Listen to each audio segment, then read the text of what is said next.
Eu escolhi a parábola dos talentos para falar hoje. Eu não tinha escolhido essa parábola. Eu brinco aqui, mas é sério. Às vezes eu penso que Deus existe mesmo. Não sei se já passou isso pela sua cabeça. Já? Acontecem uns negócios que eu falo, caramba, Deus existe mesmo, hein?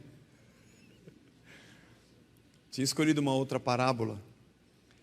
E, na verdade, eu ia seguir no capítulo 13 de Mateus. Agora estamos no capítulo 25. Abre aí, Mateus 25, 14. Mas tudo que eu ali falava sobre o reino me impulsionava a ler o capítulo 24 e 25 de Mateus, que fala sobre a vinda de Cristo e a sua segunda volta, a sua segunda vinda e o reino de Deus. Eu falei, então eu vou para a parábola dos talentos. Vamos para Mateus 25. Vamos ler o texto. Pois será como um homem, pois será o quê? O reino, tá? Começou lá em cima no 24, ele falando sobre a sua segunda vinda e ao que se assemelhava ao reino de Deus. E ele fala sobre 3 parábolas antes dessa aqui. Já já eu explico. Aí ele fala, pois será, esse reino será, como um homem que, ausentando-se do país, chamou os seus servos e lhes confiou os seus bens. A um deu 5 talentos, a outro deu 2 e a outro deu 1, de acordo com a capacidade de cada um deles, e então partiu. O servo que tinha recebido 5 talentos saiu imediatamente a negociar com eles e ganhou outros 5. Do mesmo modo, o que tinha recebido 2 ganhou outros 2. Mas o servo que tinha recebido 1 talento, saindo, fez um buraco na terra e escondeu o dinheiro do seu senhor. Depois de muito tempo, o senhor daqueles servos voltou e fez um ajuste de contas com eles. Aproximando-se que tinha recebido 5 talentos, entregou outros 5, dizendo, o senhor me confiou 5 talentos, eis aqui outros 5 que ganhei. E o senhor lhe disse, muito bem, servo bom e fiel, você foi fiel no pouco, sobre muito colocarei. Venha participar da alegria do seu senhor. E aproximando-se também o que tinha recebido 2 talentos, disse, o senhor me confiou 2 talentos, eis aqui outros 2 que eu ganhei. Então o senhor disse, que legal, muito bem, servo bom e fiel, você foi fiel no pouco, sobre o muito o colocarei, venha participar da alegria do seu senhor. Chegando por fim o que tinha recebido 1 talento, disse, sabendo que o senhor é um homem severo, que colhe onde não plantou e ajunta onde não espalhou, fiquei com medo e escondi o seu talento na terra, está aqui o que é teu. E o senhor respondeu, servo mau e preguiçoso, você sabia que eu colho onde não plantei e ajunto onde não espalhei? É isso? Legal. Então você devia ter entregado o meu dinheiro aos banqueiros e eu ao voltar receberia com juros o que é meu. Portanto tirem dele o talento e deem ao que tem 10. Porque a todo o que tem mais será dado e terá em abundância, mas ao que não tem até o que tem será tirado. Quanto ao servo inútil, lancem-no para fora nas trevas, ali haverá choro e ranger de dente. Quando o Filho do Homem vier na sua majestade, e todos os anjos com ele, então se assentará no trono da sua glória, todas as nações serão reunidas em sua presença, e ele separará uns dos outros, como o pastor separa ovelhas dos cabritos. Porá as ovelhas à sua direita e os cabritos à esquerda. E então o rei dirá aos que estiverem à sua direita, venham, benditos do meu Pai, venham herdar o reino que está preparado para vocês desde a fundação do mundo. Porque eu tive fome e vocês me deram de comer, eu tive sede e vocês me deram de beber, eu era forasteiro e vocês me hospedaram, eu estava nu e vocês me vestiram, enfermo e me visitaram, preso e foram me ver. Então os justos perguntarão, quando? Quando foi que o Senhor teve fome e lhe demos de comer, ou com sede e lhe demos de beber? Quando foi que vimos o Senhor como forasteiro e o hospedamos, ou nu e o vestimos? Quando foi que vimos o Senhor enfermo ou preso e fomos visitá-lo? E o rei respondendo lhes dirá, em verdade lhes digo que sempre que o fizeram a um destes meus pequeninos irmãos, foi a mim que o fizeram. Então o rei dirá também ao que estiverem à esquerda: afastem-se de mim, malditos, para o fogo eterno preparado para o diabo e seus anjos, porque eu tive fome e vocês não me deram de comer, eu tive sede e vocês não me deram de beber, sendo forasteiro vocês não me hospedaram, estando nu vocês não me vestiram, e achando-me enfermo e preso vocês não foram me ver. E eles perguntarão: quando foi que vimos o Senhor com fome, com sede, forasteiro, nu, enfermo ou preso, e não socorremos? Então o rei responderá: em verdade lhes digo que sempre que o deixaram de fazer a um desses mais pequeninos, foi a mim que vocês deixaram de fazer. E eis que irão para o castigo eterno, porém os justos irão para a vida eterna. Senhor, tem misericórdia de nós e fala-nos pelo poder do Teu Evangelho, porque todos nós precisamos dele. E saiamos daqui convertidos e glorificando o Teu nome, em nome de Jesus. Amém. O capítulo 24 de Mateus é quando Jesus começa o seu chamado sermão escatológico. Escatom significa o fim. Escatologia é o estudo das últimas coisas, dos últimos tempos, né? Então ele está falando sobre o fim, é o seu sermão escatológico. No capítulo 24 ele vai falando sobre a tribulação, o princípio das dores e os sinais do seu retorno. E aí ele encadeia 4 parábolas. A primeira é a parábola, qual que é a primeira parábola mesmo? Da figueira. A parábola da figueira.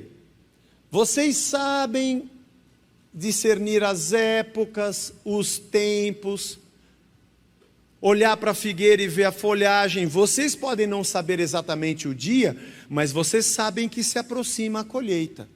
Ele compara a sua segunda vinda, ele explica a sua segunda vinda a partir do discernimento de quem está observando os sinais e falando: opa, ele está próximo.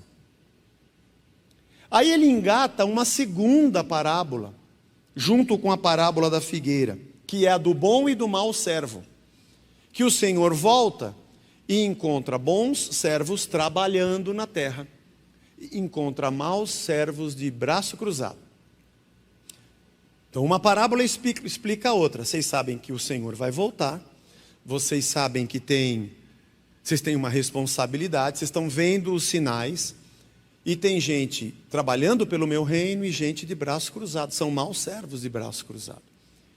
E aí ele engata uma terceira parábola, que é a parábola das 10 virgens. Todo mundo conhece? Era um casamento, elas são acompanhantes da noiva. Os casamentos eram feitos à noite por causa do clima, do calor. Era mais ameno, a temperatura era mais amena. Então elas tinham uma lamparina. Hoje a gente tem aquela tradição da noiva sempre atrasar um pouquinho, né? Naquela época era o noivo que atrasava. O noivo era o principal da festa. Vê se pode. E aí, quando ele chegava e estava tudo pronto, e na casa dele acontecia a festa, a noiva entrava e o cortejo vinha junto com ela. Por isso que elas tinham que ter uma lamparina pequena, diferente das que tinham nas casas, que tinha um reservatório maior de óleo. A delas, a portátil, era menor. A pilha acabava. Então elas tinham que levar também um pouquinho de óleo. E metade delas eram sábias e metade foram tolas. E quando chegou o noivo, metade delas não estava preparada para chegar e andar pelo caminho, iluminar. E não foram. E as outras entraram, elas ficaram de fora. É uma parábola que está nesse caminho aqui, ó. Que vocês têm que estar prontos para quando ele voltar. Vocês estão acompanhando a noiva e está chegando a hora. Ele está falando sobre a sua vinda. Esse é o capítulo 24 e agora estamos entrando no 25. Ele está dizendo que a gente tem que estar pronto e preparado, vigilantes, porque a gente não sabe o dia e a hora. Esse é o significado central da parábola. E aí ele engata essa quarta parábola, que é a parábola dos talentos, aonde ele, depois da parábola, ainda explica que serviço é esse dos servos, que tipo de vigilância é essa, e de que maneira a gente vive a vida até a sua vinda. Lembre-se que o nosso tema é falar da nossa vida nessas simples parábolas, historinhas, que ilustram tudo o que o reino de Deus representa para nós e como nós vivemos e o esperamos nesse reino. O interessante, se você se lembra, é que não dá para falar todas as parábolas, não dá tempo até a Páscoa. Então eu estou escolhendo as parábolas mais conhecidas. A parábola do credor incompassivo, Deus perdoou uma dívida desse tamanho, eu não consigo perdoar meu irmão desse tamanho. A graça, o tamanho da dádiva de Deus para nós, do perdão, da reconciliação com Ele. E eu não consigo me reconciliar com meu irmão. Essa é a nossa vida. A harmonia da nossa vida pé no chão, depois da graça tremenda que veio do céu para a terra. A lógica do reino que me alcançou sendo vivida ao meu redor e por mim, através de mim.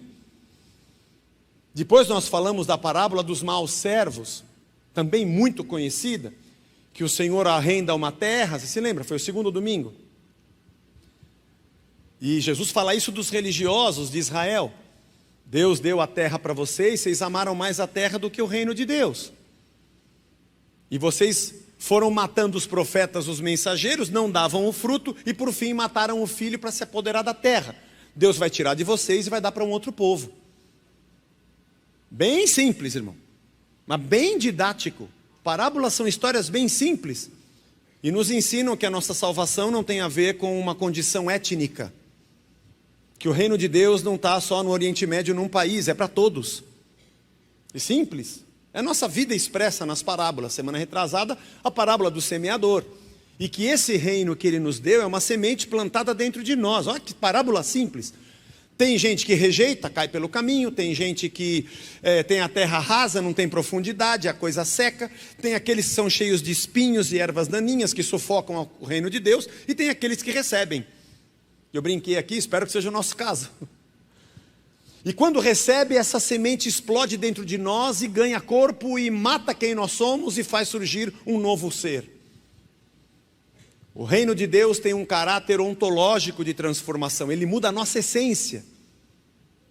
De gente pecadora que vivia num estado de rebelião contra Deus, para gente salva que vai para um estado de adoração e contemplação a Deus, cumprindo também a sua missão. E semana passada, seguindo nessa lógica da nossa vida no reino, falamos de outra parábola conhecidíssima, que é a parábola do trigo e do joio. E que a gente vive no meio desse mundão do meu Deus aí, com gente que a gente nem sabe direito que fruto que dá, mas que a gente cresce junto. E tudo que aconteceu dentro de nós começa a fazer sentido para fora de nós. Essa é a nossa missão nessa terra. Que não temos o reino ou a vida do corpo de Cristo na terra como igreja local, como o exclusivismo de um clube, que nós somos melhores do que os outros e os outros vão para o inferno e a gente para o céu. Não, cresce junto, vive com eles. Ame o meu reino e proclame quem eu sou diante de todos, mesmo aqueles que vão dar fruto errado. Deixa crescer junto. Um dia o ceifeiro ceifa. Não é nosso papel fazer juízo. Legal? Parábola conhecidíssima. Porque alguém poderia dizer, o Zé está distorcendo o texto, pegou umas parábolas que ninguém nunca viu, e eu só li o que está no texto, e hoje estou fazendo a mesma coisa. O talento era um peso. Em Israel, esse peso de prata, em Israel era 45 quilos, eram 45 quilos. Mas os gregos, o talento ático tinha um outro peso. Eu já li também comentaristas que tinham talentos que eram 30 quilos. De nação para nação variava essa medida, parece que não era tão padronizada, mas pouco importa. O que importa é que Jesus está usando agora um exemplo. Olha, ele usou da figueira, para quem lavra a terra. Ele falou dos servos, para quem trabalha na terra. Falou do casamento, das bodas, as virgens que seguiam as bodas, que era o casamento que sempre eles sabiam como eram as festas. E agora ele usa o sistema financeiro da época, que não é diferente do que tem aqui. Isso não foi inventado na modernidade, nem na Idade Média, nem na pós-modernidade. Isso aqui é antigo para burro. Quem tem dinheiro faz dinheiro, quem não tem dinheiro fica devendo dinheiro. Essa coisa de quem tem dinheiro empresta e ganha mais dinheiro de quem não tem dinheiro nem para ter, quanto mais para pagar, mas ele empresta para ter uma coisa que ele não precisa e fica devendo mais do que ele tinha, que é o pobre, isso sempre existiu. Esse sistema mundo, esse sistema caótico que eu falei na primeira parábola, no primeiro domingo, que esse cosmo não é a ordem criada por Deus, isso aqui é o que restou depois que o homem tirou Deus da equação e ele mesmo cuidou da terra. Essa injustiça e esse tipo de coisa tem a ver com o pecado. E isso é mais sistêmico do que você possa imaginar. Sempre existiu. Bom, não vamos entrar nesse detalhe agora. Mas você que, como eu, precisa de cartão de crédito e sempre pedir dinheiro emprestado, a gente sempre vai ter menos. E quem tem, sempre vai ter mais. Porque é assim que a roda gira.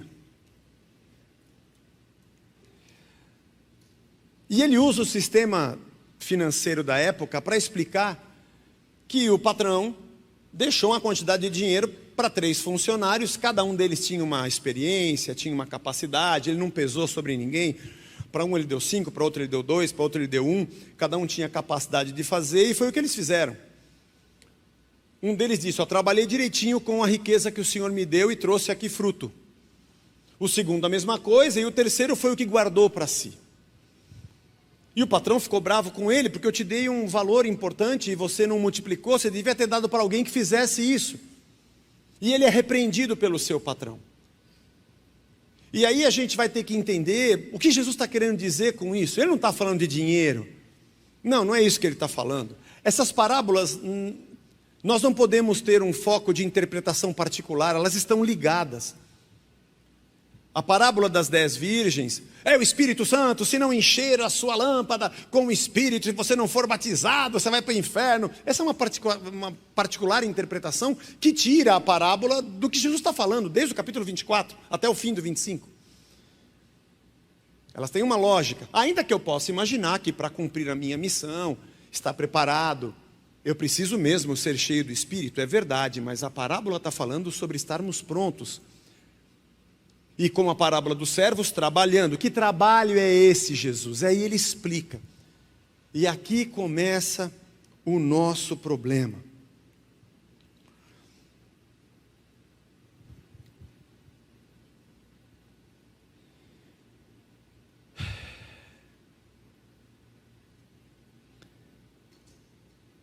A nova vida que está em nós e o reino que está dentro de nós, essa coisa de brotar em mim algo que me torna alguém que tem a mente de Cristo, um coração como o dele, imagem e semelhança de Deus restaurada em mim, ou o mesmo sentimento que houve em Cristo Jesus, Filipenses 2:5. Imagem e semelhança de Deus, você sabe, não é uma questão estética. É uma questão ontológica, uma questão do ser, sentimento, mente, coração, nossos sentidos, o nosso ser mais próximo do ser de Deus em sua essência. E quando eu digo que eu sou um trabalhador, que aguardo a vinda do meu Senhor, que estou trabalhando o talento e a riqueza que Ele me deu, é porque eu estou cuidando de gente que está caída. De onde você tirou isso, Zé? Eu não posso inventar, eu só posso falar o que está no texto. O rei respondendo lhes dirá: em verdade vos afirmo que sempre que o fizestes a um desses meus pequeninos irmãos, a mim o fizeste. Foi a mim que vocês fizeram. Aqueles que são meus, eu vou dizer para eles: eu tive fome e você me alimentou. Eu tive sede e você me matou a sede, me saciou. Eu tive frio e você me cobriu. Eu era um estrangeiro forasteiro e você me hospedou. Eu tive doente e você foi me visitar, e eu estava preso e você foi me ver. Quando que eu fiz isso, Senhor? O Senhor nunca passou por essas situações. Você não está entendendo. Quando você fez isso para alguém, você fez para mim. E para os outros ele dirá: e vocês? Que eu tive fome e morri de fome. Eu tive sede e morri seco. Eu estava frio e nu, e você me deixou morrer de frio. Eu estava doente, você não passou lá. E eu fui preso, e você não me visitou. Eu era um estrangeiro, e você não me hospedou. Mas quando? Pelo amor de Deus, Jesus! Ia na igreja, cantava, tinha ministério. Quando que eu não fiz isso? O senhor nunca passou por isso? Você não está entendendo. É que quando você não fez isso para um dos pequeninos, era eu que estava lá. Você não fez para mim. Em João capítulo 21, de 15 a 23, eu não vou ler que não vai dar tempo. Mas você conhece de cor e salteado, quase. Jesus ressuscita, volta, aparece na praia, os discípulos estão pescando, não pegam nada, jogam a rede para lá, pegam um monte de coisa. Pedro percebe que é Jesus, pula na água, vem, quando ele chega lá tem peixe, tem pão na praia. Eles veem Jesus ressurreto e Jesus fala para Pedro: vamos dar uma volta? Você gosta de andar na praia? Eu gosto, quando eu vou na praia, eu gosto de sair andando. Não muito, mas eu não fico muito no sol. Eu gosto de ficar na sombra, com meu chapéuzinho, minha camiseta, lendo livro, com fone de ouvido, ouvindo rock and roll. Mas porque eu saio para andar. É gostoso andar na praia. Vamos andar, Pedro? Vamos andar. Pedro tinha negado Jesus 3 vezes. E Jesus pergunta 3 vezes para ele se ele o ama, né? Mas o legal da pergunta é a tréplica. Porque Jesus fala assim: então, Pedro, isso aqui é chutando a água, tá? Então, Pedro, tá sol, né? Tá legal. Você... isso aqui é a pessoa que passou correndo e te molhou e você não queria, que estava... Você me ama, Pedro? E Pedro responde: claro que eu te amo. Agora vem o legal. Se você me ama, Pedro, pelo amor de Deus, me dá o dízimo.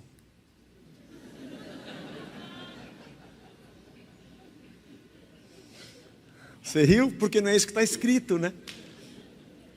Se você me ama, cuida de quem eu amo e apacenta os meus cordeirinhos. Segunda vez: Pedro, você me ama? E Pedro fala: claro que eu te amo. E ele fala: então, me canta aí uma música gospel.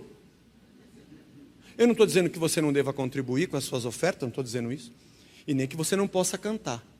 Mas não é isso. Ele disse: pastoreia as minhas ovelhas e cuida de quem me preocupa. Se preocupe com o que me preocupa. E pela 3ª vez, já lá embaixo, já tinha passado o sorvete, a barraca que vende canga. Tomou uma bolada dos moleques jogando bola na beirada. Estava lá na frente já, tinha cachorro. E tinha um cara com uma JBL tocando funk. Foi lá, depois do funk. Ele falou: Pedro, agora eu preciso te perguntar um negócio sério. Você me ama mesmo, mano? Ele cai em si e fala: Senhor, o senhor sabe tudo, né? Eu sou esse empiasto aqui.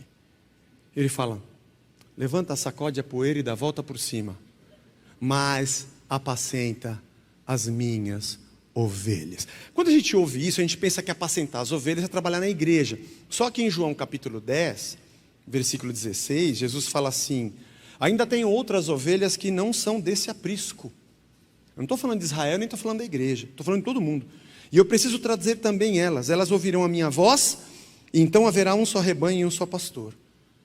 Ovelha na cabeça de Jesus não é quem está dentro da igreja ou quem fazia parte de Israel. Eram até aqueles perdidos que ele sabia que eles vão ouvir a minha voz.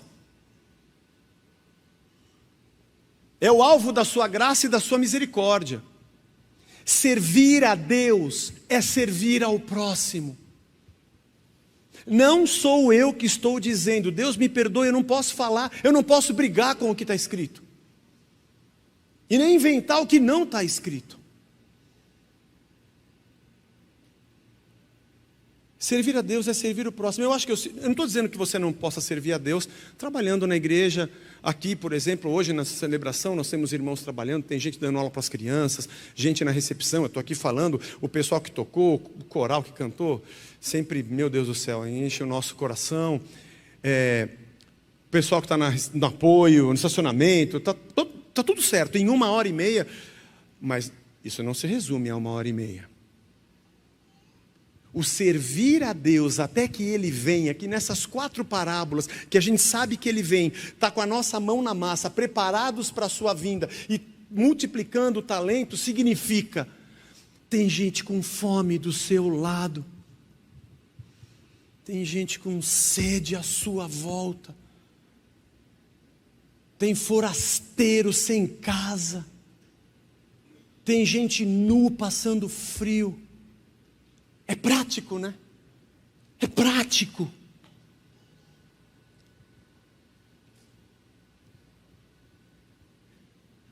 Eu fiquei pensando assim, acho que quando eu chegar no céu, eu vou repreender Jesus.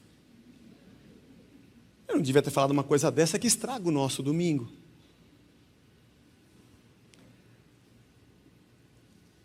Poxa, Senhor. Faz o que eu faço. Quando você vê gente com fome, reparte o pão e reparte o peixe, como eu fiz na minha mesa.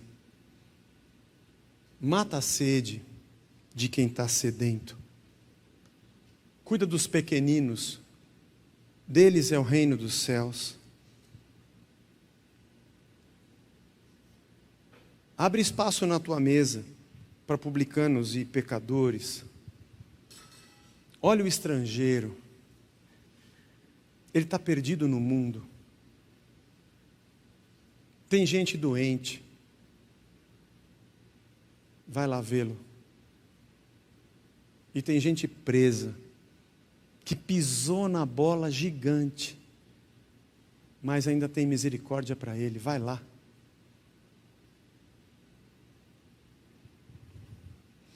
Eu quero pedir permissão para você, porque eu preciso.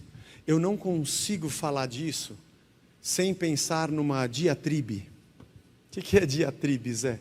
Eu não estou falando com você, eu estou falando com um interlocutor imaginário, porque essa semana, enquanto eu estudava isso, esse interlocutor ficou no meu ouvido falando sem parar, ele me encheu a paciência, irmão. Então não é com você, é com ele que eu falo agora, na sua frente. Essa conversa sua é conversa de comunista, hein, Zé? Casa da Rocha é de esquerda, é? Eu não sei se você sabe que comunismo e socialismo é do diabo, você sabia? Eu sei mais do que isso, eu sei 1 João capítulo 5, verso 19. Está escrito, oidomen hoti ectu teu esmen. Deixa eu gastar tudo que eu sei, só sei isso, tá, irmãos? Nós sabemos que somos pertencimento e procedemos de Deus. É o que João diz. Kaiho cosmo holos, que significa todo o cosmos. Entoporenokeitais, significa está sepultado, jaz no maligno. Tem uma revelação, recebe, irmão. À esquerda do diabo e à direita também. Quem foi que botou na tua cabeça que a mediação do capital e do mercado é uma coisa divina? Só há uma realidade plausível para o ser humano, o reino de Deus. Mas esse interlocutor me encheu a paciência essa semana. Porque o mundo pensa num sistema de solução que resolva e harmonize as relações humanitárias com justiça. E os que são destros têm um Deus que vai fazer a mediação da igualdade, chamado dinheiro, capital ou mercado. Deixa que o mercado regula. Só que o amor ao dinheiro é a raiz de todos os males, e ele é cruel. Quanto mais tem, mais quer. E sempre quem tem vai engolir quem não tem. E Jesus disse, os pobres, vocês sempre terão com vocês, isso não vai acabar.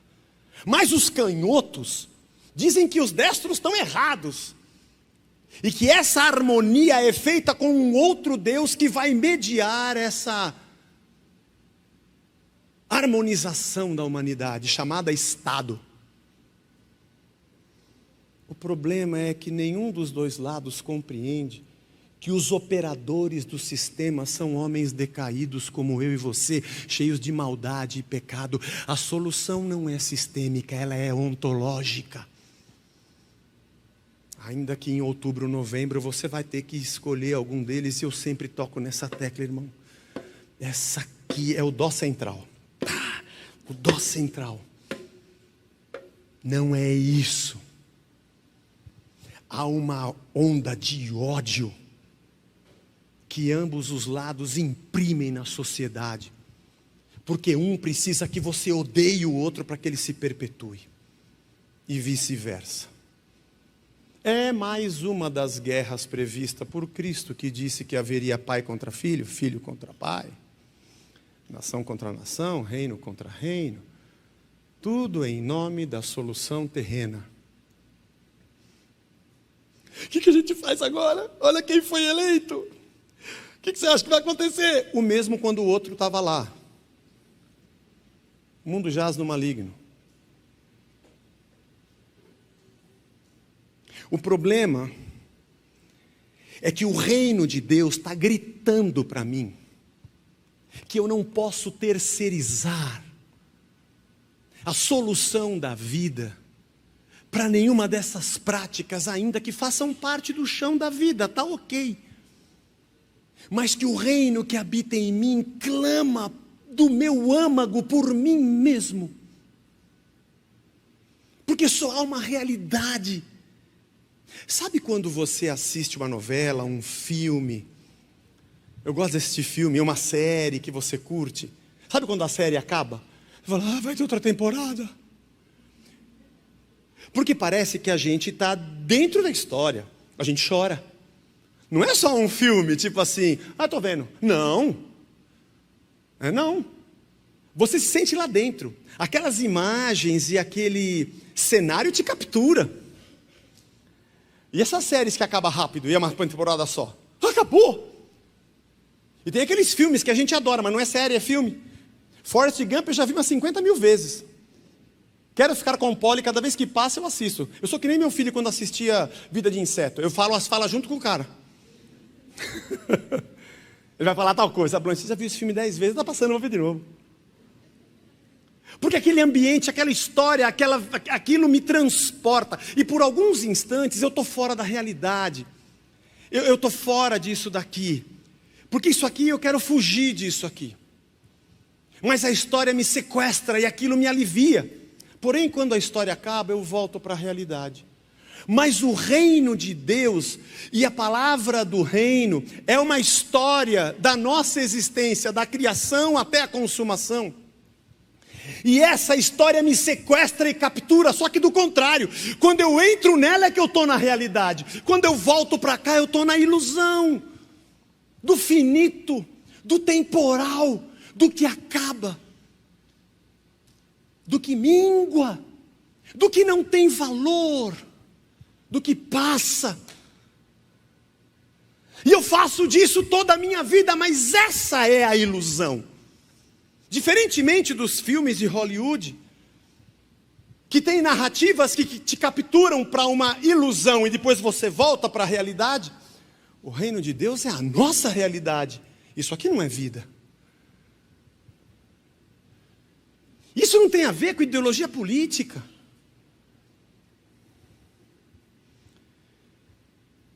O Brasil tem mais igrejas e templos religiosos do que hospitais e escolas juntos. Uau! Aleluia! Segundo dados do censo de 2022, ano passado. A pesquisa começou em 2021, do IPEA, Instituto de Pesquisa Econômica Aplicada. E trouxe também a informação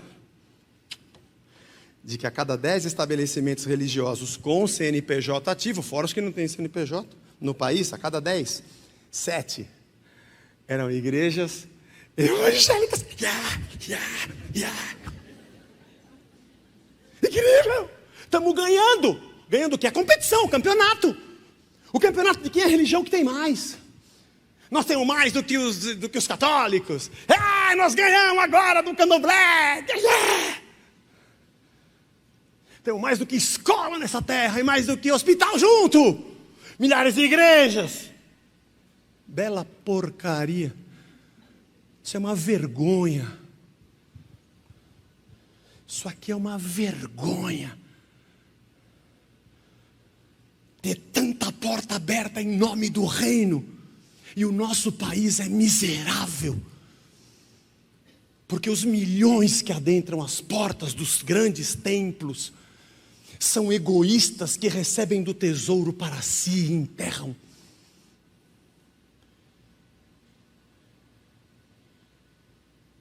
Que discute se a igreja tem estacionamento com seguro. Porque a rua aqui é muito perigosa. Quase atrapalhei um vagabundo. Enquanto eu entrei com o meu carro, com o meu ar-condicionado. Não tem nada errado o seu carro ter ar-condicionado, tá? Mas a gente não dá a mínima para quem está lá fora sofrendo. E o pior, a diatribe, o desgraçado. É que ele vai dizer para mim, se for da direita, que é um vagabundo, que não merece. E que deveria lutar para empreender e se crescer na vida. E o outro lá de cá vai dizer que ele é um coitado e quer arrancar de mim o que eu tenho para fazer justiça com as suas próprias mãos, segundo a maldade do Estado. E todos os dois são uma bela desculpa para eu conseguir passar um verniz de crente, indo na igreja e cantando no domingo, enquanto a miséria continua na terra. A gente convive bem com gente com fome. Isso não é coisa de esquerda e direita não, irmão. Isso aqui é coisa do reino. E não fui eu que disse, não. Quem disse isso foi Jesus. Você pode desprezar isso aqui e falar que você não crê nisso. O problema é seu. Mas quem disse isso foi Jesus. Quando você fez para ele, você fez para mim. Porque a terra que eu criei no Éden tinha fruto para todos. Tinha planta para todos. Tinha carne para todos. Tinha semente para todos. Tinha habitação para todos. Tinha água para todos. Ninguém era estrangeiro, porque todo mundo era irmão. Mas o dia que vocês me tiraram da equação, diz Deus, e fizeram da terra o reino de vocês, esse não é o mundo de Deus, esse é o mundo dos homens. Aí o cosmos virou caos. E o caos é responsabilidade de vocês. Que agora tentam resolver criando outros deuses paralelos. Mas não conseguem pensar no reino.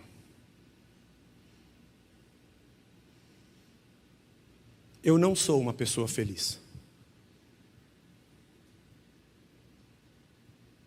Não sou. Se você é, tem alguma coisa errada com você. Eu não estou dizendo que eu não tenha dentro de mim a alegria da salvação. Que eu não me emocione e levante as mãos no nosso louvor, glorificando o reino de Deus pela sua graça. E que a missão de Deus não seja a razão de eu levantar todos os dias e prosseguir vivendo a minha vida, fazendo o melhor que eu posso para proclamar o reino de Deus. Não estou dizendo que eu não tenho essa paz dada pelo Espírito. O que eu estou dizendo é que nesse chão e nessa lógica eu não consigo ser feliz. Não cabe na minha cabeça.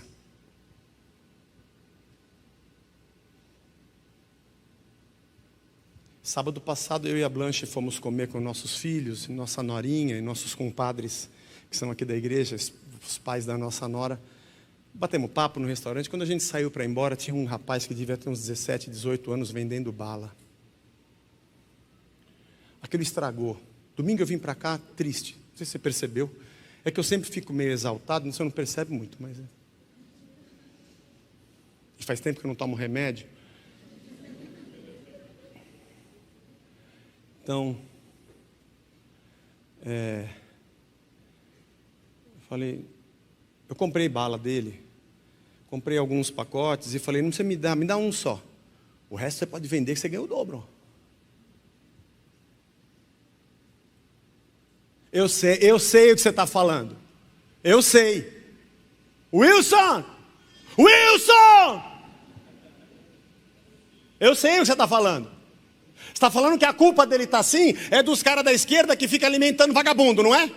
Eu sei o que você está falando. Wilson 2, eu sei o que você está falando.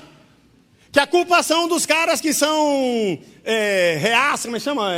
Fascista, não é? E que faz o capital engolir as pessoas, não é? Eu sei o que vocês estão falando. Boa desculpa para não fazer nada. Me larga que eu tenho alguma coisa para fazer. Eu não aguento ver gente assim, irmãos. Se você aguenta, me ensina como. Pôr a cabeça no travesseiro, como se nada existisse. Jesus vem aqui para a terra e fala para o pai. O pai fala, e aí filho, agora é o seu batismo, o João Batista vai te batizar, começa o seu ministério. Ô Senhor, me dá pelo menos uns 2 anos de férias, para eu curtir um pouco que está aqui.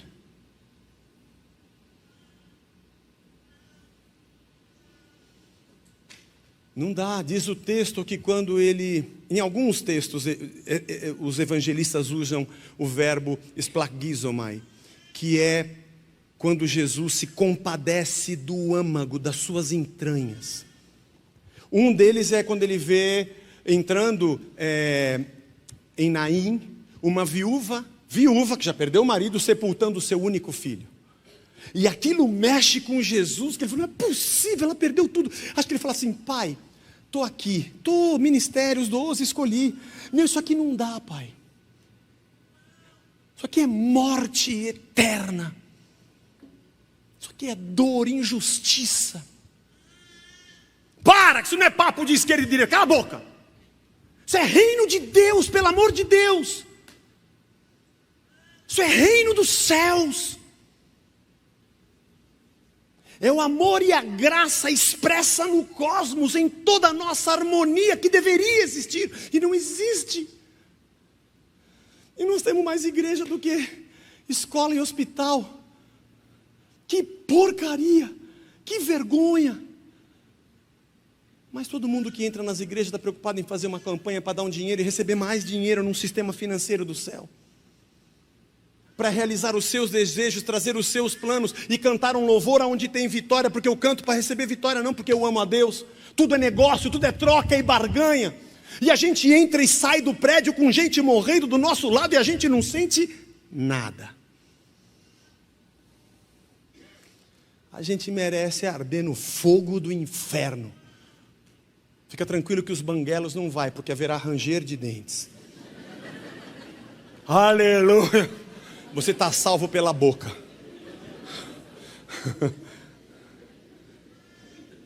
Eu preciso levantar todo dia e falar, Senhor, o que eu mereço é inferno.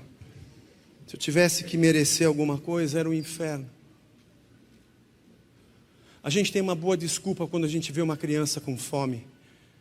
É o pai, é o governo, é o mercado, é a direita, é a esquerda. É a favela, é o tráfico. É uma boa desculpa para eu me colocar o corpo fora. Somos safados. Safado é o que se safa. Um bando de safados. Quando a gente vê alguém com fome, gente do céu, é um ser humano. Uma pessoa como eu. Porque em Cristo deu a vida e Deus criou o cosmos. E Ele não tem. Que raio de homem eu sou que vou trazer uma solução segundo essas duas categorias de análise e solução do caos? Que tipo de gente eu sou que terceirizo a minha responsabilidade e enterro o talento? Porque quem explicou que o talento é o cuidado com o próximo não fui eu, foi Jesus quando explicou a parábola. Eu vejo gente com frio. Não tem problema você ter vários casacos. Inclusive esse outro que você quer comprar, porque vai combinar com a bolsa e com a bota que você comprou. Eu não estou dizendo que a gente tem que ser pobre. Eu não acho que tem que fazer voto de pobreza. Eu não penso nessas categorias. A minha pergunta é o que eu posso fazer? Aí, eu sei o que você está falando, eu sei. Peraí, gente. Você acha que você vai resolver o mundo? Claro que não. Eu não faço isso para resolver o mundo.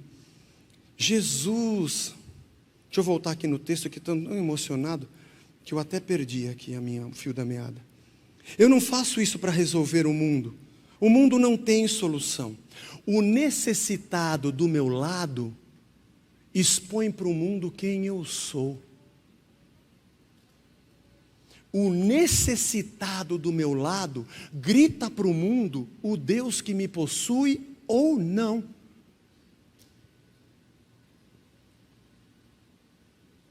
Ah, mas eu ajudei a comprar uma bala. Você acha que resolveu a vida dele? Eu não vou resolver a vida dele. O reino não vai resolver, não me colocou aqui para resolver a vida dele, mas o reino está resolvendo a minha vida.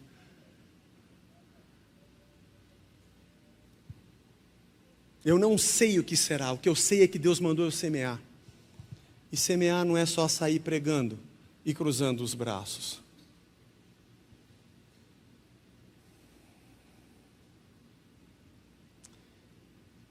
Os pobres nós sempre teremos conosco, Jesus disse. Não resolveremos o mundo, mas o Evangelho está resolvendo a gente. Eu não faço o que eu faço para resolver o mundo. Eu faço o que eu faço porque o Evangelho está resolvendo a mim. Porque Jesus não criou uma tenda de milagres para ficar o resto da vida só fazendo milagres. Ele nos ensinou a sermos um sinal do reino onde a gente está.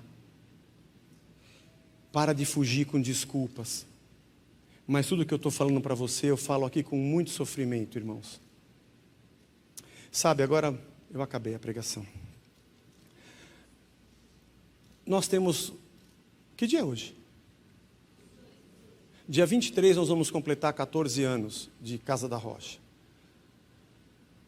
São 14 anos desde que a igreja começou que eu tomei uma decisão de não ser um mensageiro das massagens do ego. De ir no Evangelho e tentar entender o que Jesus ensinou para nós sobre a vida. São 14 anos. E cada domingo que a gente está aqui junto, eu sei, é uma lapada. Mas eu queria te dizer que a lapada não é só em você. Ela também é em mim. Estudando isso aqui essa semana, eu falei, Jesus, eu sou uma porcaria. Essa é a verdade. Eu sei que de vez em quando eu faço alguma coisa, mas a verdade é que a minha lógica de vida e o meu dia a dia não é olhar toda hora para esse mundo e dizer, me usa. A gente gosta de cantar, usa-me para cantar na igreja, usa-me para ajudar a colocar a cadeira, usa-me para dar aula na escola, para ser o líder do ministério. Agora lá fora eu não quero que ninguém me use.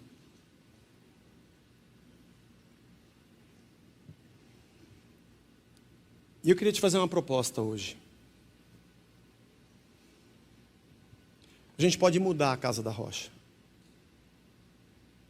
A partir do domingo que vem, eu só vou pregar Velho Testamento.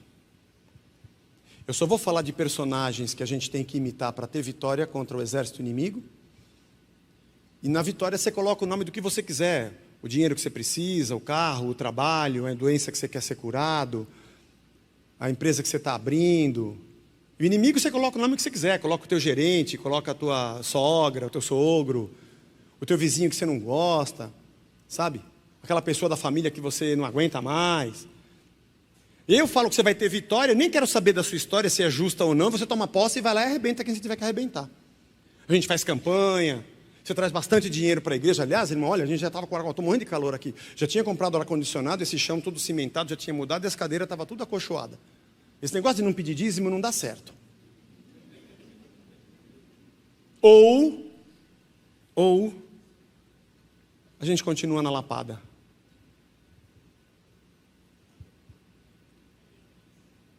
Se por acaso, algum desses domingos que eu preguei, alguma dessas parábolas, eu distorci o que Cristo falou, eu dei uma virada no que Ele disse,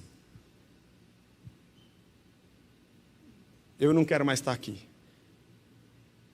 Mas se esse Evangelho é a verdade, o que está dentro de nós não pode mais estar aqui. cada dia nós precisamos de uma conversão. O que a gente vai fazer, Zé? Não sei, irmão.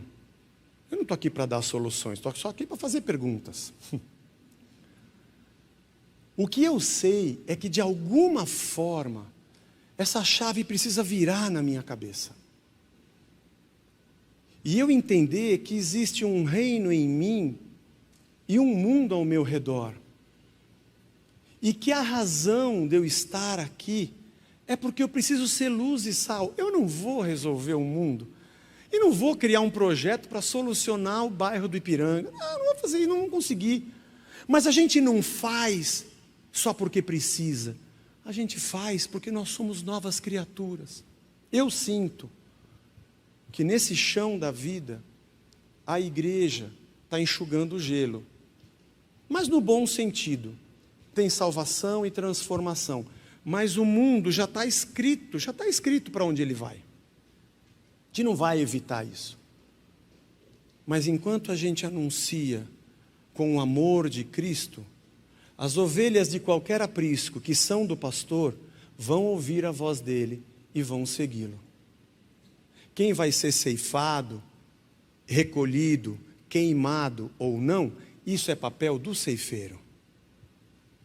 Mas uma coisa eu sei, se eu não tiver amor, eu sou um sino que ressoa com a minha música gospel, eu sou um símbolo que tine, eu posso falar a língua dos homens e dos anjos, posso entregar a minha riqueza aos pobres da maneira mais falsa, posso dar o meu corpo para ser queimado, mas se na verdade a compaixão não existir dentro de mim, isso não é nada, porque amor é morte.